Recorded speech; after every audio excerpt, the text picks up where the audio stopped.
Hey Edwin, I got your video, and being as your speech was about YouTube and you sent me a video from YouTube, I figured it was only appropriate that I too respond on YouTube.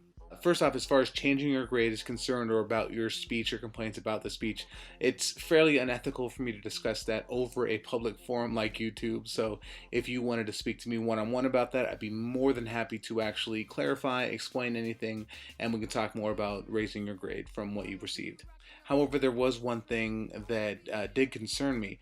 When I looked at the comments to your video, many of your sexy tacos said that they would never be able to challenge a professor, or that they would never feel comfortable or confident challenging a grade that they felt was lower than what they had earned.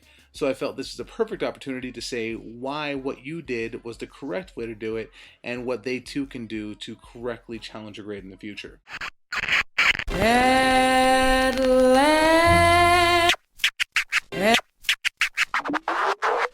First off, let's talk about how the normal response to a grade goes. I mean, your average student will come into your classroom or come into my office and say, "Hi, Professor, it's me, an anonymous random student from your class." "Hey, anonymous random student from my class, what can I do for you?"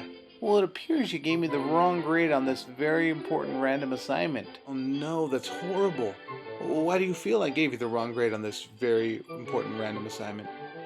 "Well, you gave me a C, and normally I get A's." "Okay, but what specifically are you arguing that I graded incorrectly?" "Well, I mean, I've gotten A's on every assignment since high school. Like, every paper, every test, every presentation, like, everything." "Okay, no, that's fantastic, but what specifically are you challenging?" "I mean, my life revolves around A's. I am a member of AAA, Auto Advantage. I rent cars from Avis Rental Car. I own an aardvark as a pet. I even started drinking just so I could go to AA meetings." Fantastic. Odd, but fantastic. But you still haven't actually, answered my question. Yes. However, it is two-sided. I mean, there is the fear that your professor will be what I like to call the perfect professor, the teacher that is infallible, that cannot be wrong. "Hi, I'm the perfect professor." "Hey, perfect professor, glad you could stop by." "Well, I figured I should. I mean, after all, I am the perfect professor." "Well, do you mind telling me a little bit about why you're perfect?"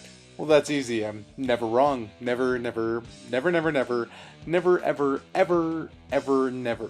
Never, never." So even in a somewhat subjective subject like public speaking, you're telling me you're infallible? Correct. I make no mistakes. So you're right even if you're wrong? I'm never wrong. What about that one time that you were wrong, though? Yes. Do you have a son? Now, Edwin, you are not that student, and I am not that professor.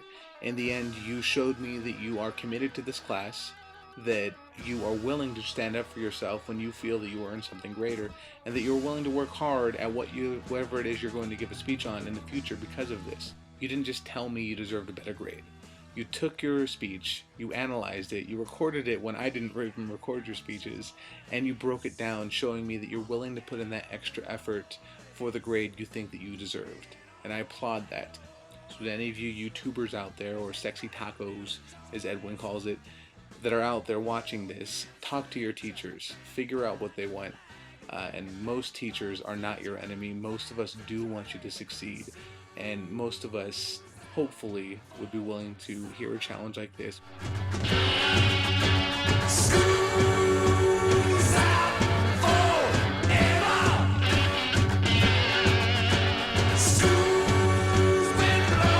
"Dad? Son? Are you sure?" Actually, this time, no. No, I'm not certain.